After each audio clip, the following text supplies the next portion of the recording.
안녕하세요. 예수비전 선결교회 안희한 목사입니다. 최근에 연합뉴스 기사를 읽다가 제목에 제 눈을 의심을 했습니다. 이렇게 기사를 내더라고요. 동성애자 코로나 고위험군, 이탈리아 보건당국 백신 지침 논란. 이걸 인권 침해로 몰아가는 기사입니다. 전성훈 기자의 기사입니다. 제가 기사 내용을 일부 인용을 할게요. 이탈리아 보건당국이 동성애자를 신종 코로나 바이러스 감염증 위험군으로 분류해 인권 침해 논란이 일고 있다. 14일 현지 시간 일간 1일 메사제로동 현지 언론에 따르면 북서구 리구리아주 도시라 스페치아 지역 보건당국이 발간한 코로나19 백신 접종 지침 문서에 동성애자가 마약 중독자, 매춘부와 같은 감염 위험군으로 분류됐다. 아니 그게 왜 문제가 되는 거죠?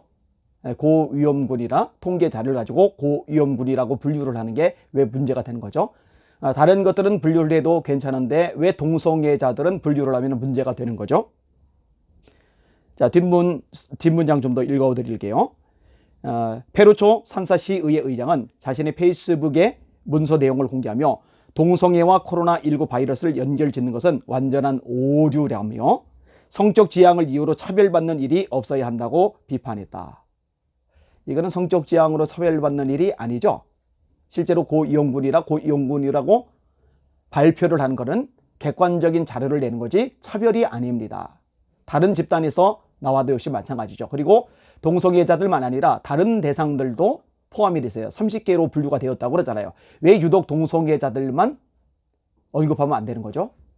참 이상하게 세상이 흘러가고 있어요. 일각에서는 이탈리아 사회에 동성애에 대한 편견이 여전히 잠재 있음을 여실히 보여준 것이라는 지적도 있다. 동성애자들은 모든 면죄부를 받는 것 같은 이 세상 흐름 확실히 문제가 심각합니다. 우리나라 이태원에서 게이클럽 중심으로 코로나 확진자들이 엄청나게 쏟아져 왔던 데를 기억할 거예요. 이때도 마찬가지입니다. 동성애자들이 이 정부를 통해서 이 언론을 통해서 굉장히 보호를 많이 받았습니다. 정세균 총리 등이 뭐라고 얘기하세요? 감염자 비난은 감염자로 숨게 하여 방역에 방해가 되니 언론 보도를 자제하라. 언론 보도를 자제하라. 아니 인터컵 열방센터 확진자는 언론 보도 자제하라는 얘기 안 하잖아요. 그죠? 광주 안디옥교회 거는 언론 보도 자제하라 얘기 안 하잖아요. 난도질 하도록 내버려 두잖아요. 그런데 동성애자들은 언론 보도 자제하래요. 이 정세균 총리가 안수 집사라는 사람인데요. 안수 집사 까문커녕 그냥 일반 집사님 수준도 안 됩니다. 아니 성도 수준도 안 됩니다. 이건 말이 안 되는 태도를 보이는 겁니다. 연합뉴스도 역시 마찬가지예요. 전성훈 기자에게 묻고 싶어요. 아니 이탈리아에서 동성애자를 고위험군으로 분류한 것은 인권 침해고 이 대한민국 땅에서 교회를 집단 감염의 발상지인 것처럼 그렇게 정치 권력이 몰아가는 것은 인권 침해 아니에요? 왜 형평성 있게 기사를 내보내지 않는 겁니까?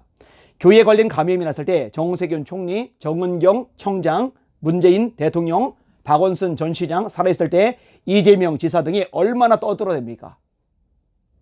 그래서 이 교회를 혐오 집단으로 만들었잖아요. 언론들이 얼마나 맞받아서 써가지고는 혐오 집단으로 몰아갔습니까? 실제는 뭐예요? 여러분 기독교인 숫자가요 동성애자 숫자하고 비교가 되지 않을 만큼 어마어마하게 많습니다. 그런데 교회를 통해서 나온 확진자는요 6.5% 내외입니다. 그런데 국민들은요 48% 정도가 교회를 통해서 감염이 확산되었다 이렇게 본답니다. 이게 통계 자료죠. 실상은 6.5% 정도인데 국민들은 48% 정도가 교회 말이다 이렇게 본다는 거예요. 왜 이렇게 된 거예요? 정치 권력이 그렇게 몰아간 거죠. 민주당이 문재인 정부가 그렇게 몰아간 거죠. 언론들이 그렇게 몰아간 거죠. 이거야말로 인권 침해예요. 그런데 인권 침해라고 말하지는 않아요. 기독교인들 잘 들으시길 바랍니다. 제대로 된 통계 자료를 가지고 제대로 된 반응을 보이시길 바랍니다. 이렇게 교회를 박살내고 예배를 짓밟고 교회를 세상에서 혐오 집단으로 만들어버려서 전도를 차단해버리는 문재인 정부를 잘한다고 말하는 사람들은요 기독교인이라고 보기가 어려워요. 그런 사람을 목사로 두고 있는 교인들은 비참하고 불행한 거예요. 왜냐? 이념 성향이, 정치 성향이 예수님보다 주님의 몸이 된 교회보다 더 우선이니까요. 우상숭배자들이니까요. 우상숭배자들 밑에서 뭘 배우겠어요? 우상숭배자 교인들을 어떻게 거듭난 구원받은 하나님의 백성이라고 말할 수가 있겠습니까? 본양TV님이 이런 글을 남기셨더라고요. 안희한 목사님이 인용한 그 박에스더 같은 사고방식의 인간이 젊은 세대에 허다합니다. 완전히 이념이 쇠뇌되어 한국이 지금 어디로 가는지 식별할 능력이 없습니다. 이같이 되도록 전교조 종북들이 1980년대부터 자라나는 어린 세대들을 교단에서 서서히 좌파로 쇠뇌시켰죠. 한국은 지금 그 대가를 톡톡히 치르는 것입니다. 요즘 세대들은 국가가 해체되고 망해가는데 문재인이 잘한다고 생각합니다. 그죠? 진짜 그래요. 어떻게 그렇게 생각하는지 끔찍스럽습니다. 박근혜가 망친 나라를 문재인이 살리느라고 이렇게 어렵다고 이상하게 해석합니다. 이런 사람들이 교회도 우글우글합니다. 그들은 중생을 체험하지 않았는데 믿는다고 말합니다. 예수님이 요한복음 3장 3절에 말씀하세요. 사람이 거듭나지 않으면 하나님 나라를 볼 수 없느니라. 3장 5절 사람이 물과 성령으로 거듭나지 않으면 하나님 나라에 들어갈 수 없느니라. 거듭나지 않으면 수십 년 교회 다녀도 직분 받아도 나름대로 봉사하고 헌금해도 천국 못 본다고, 천국 못 들어간다고 예수님이 말씀하셨어요. 이게 거듭나지 못했으니까 주님의 몸인 교회를 박살내고 있는데도 잘한다고 박수를 치는 거죠. 어떻게 그런 사람을 구원받은 하나님의 백성이라고 말할 수가 있겠습니까? 큰일이죠. 제대로 무장시키지 못하고 제대로 말씀을 심어주신 목회자들 책임이 큽니다.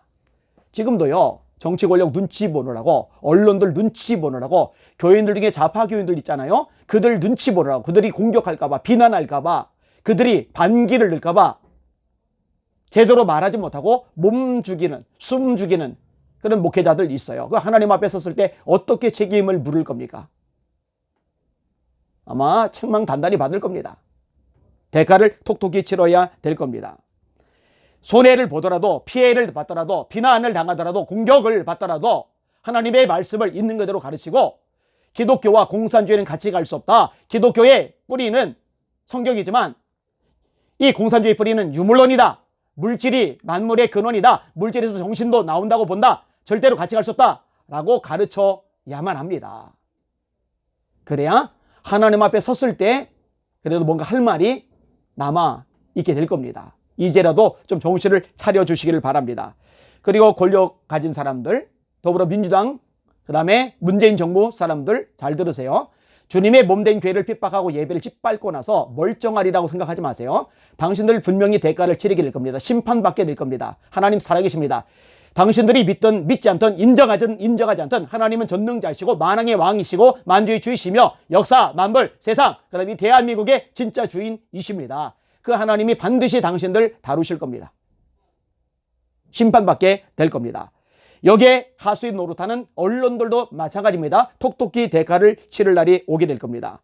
하나님의 백성들인 여러분들 두려워하지 마십시오. 강하고 담대하시길 바랍니다. 성경이 이렇게 말씀합니다. 누가 우리를 그리스도의 사랑에서 끊으리요. 환난이나 곤고나 박해나 기근이나 적신이나 위험이나 칼이랴. 기록된 바 우리가 종일 주를 위하여 죽임을 당하게 되며 도살당할 양같이 여김을 받았나이다 함과 같으니라. 그러나 이 모든 일에 환난, 공고, 박해, 기근, 적신, 위험, 칼 이 모든 일에 우리를 사랑하시는 이로 말미암아 우리가 넉넉히 이기느니라. 간신히 겨우 어쩌다가 아니라 넉넉히 이기느니라. 이 주님의 말씀 믿으시고 힘을 내시길 바랍니다. 우리가 결국 넉넉히 이깁니다. 반드시 보게 될 것입니다. 여호와를 바라는 너희들아 강하고 담대하라. 어제 춘천에서 부부 권사님 두 분이 오셨어요. 일부러 여기까지 찾아오신 거예요. 그리고 인사까지 하시고 가셨는데 얼마나 든든하고 감사한지 몰라요. 할 말을 제대로 해줘서 감사하다고. 공격도 비난도 이런저런 어려움도 피해도 있지만 거꾸로 격려해 주시고 이렇게 힘을 주시는 분들, 기도해 주시는 분들이 참 많아서 얼마나 용기가 나는지 모릅니다. 이 시간 제가 감사의 인사를 드리고 싶습니다. 우리 주님만 바라보고 함께 전쟁하고 함께 승리합시다. 할렐루야.